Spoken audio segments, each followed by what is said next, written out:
Wicked. I've got a sister as well.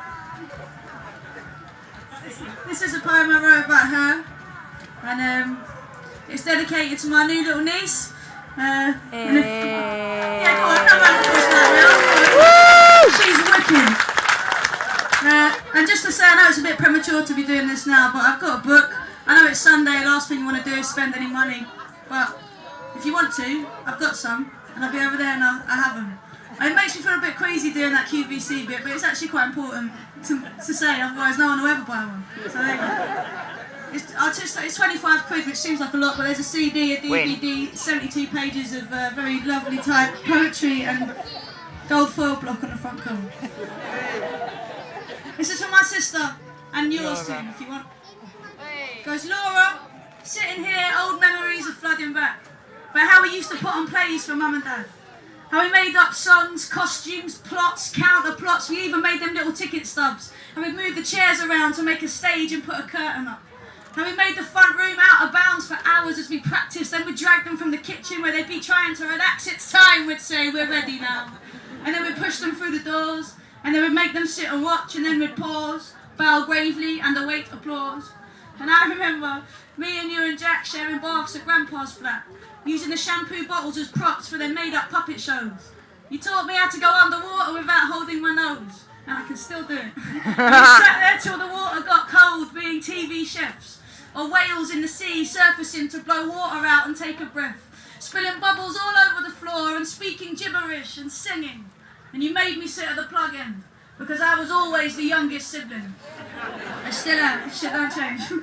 So many memories of me and you, mainly just giggling over some inexplicable joke that no one else had even heard.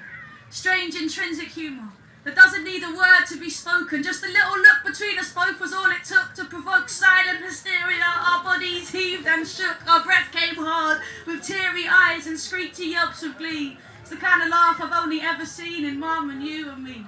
And way back, when Jack and Ruth and Sita were in their school days, we'd go on them long car journeys, we'd have to sit in the boot on duvets, and they'd all get the back seat and we'd complain it wasn't fair, but it's because we was the smallest. And then you'd play with Ruthie's hair, and we'd sing them cheesy songs together completely out of key, but we did every backing vocal though and every harmony. Yeah. And if I got upset, you'd prod my face, or tickle me, or give me cuddles, till I forgot what I was crying for. My troubles was your troubles. You took them on for yours. You'd sit me down like, Kate, this just won't do. You would not accept that I was sad if there was games to play or fun to be had. Because I was your little mate you drag around and get in mischief with, us two in the kitchen making biscuits, I can picture it. And then, when we got older, before I toughened up, when I was getting picked on, you were tough enough for both of us. And then when we were teenagers, and I copied what you wore, and I followed you to youth club and was shocked at what I saw. Older kids, kissing, and smoking fags, and drinking coke. And I'd sit there in the corner looking sheepish and remote, but you never let them tease me, although you must have been embarrassed. Lord, if it weren't for you, I'm pretty sure I'd be more damaged. Anyhow, so now we're grown-ups, and I'm sat here treasuring the times when we played out on the street and didn't have to be in bed till 9. And we snuck round to Michaela's house. Michaela was like the baddest on the street, and she made us watch a horror film. We both had nightmares for like 6 weeks. How we'd sit there on Ladine's wall and make up dance routines to crisscross. How we played cricket with the wheelie bins for wickets. Laura, none of it's lost. Those days remain within me. They are brilliant and real. And I know that at the moment you don't know quite what to feel. Because you was ready for that baby, Laura. You was ready to be a mum. But the universe, it has its ways, and even though you're numb and your mind is spinning backwards and you're hurting and confused, Laura, I love you like I always have.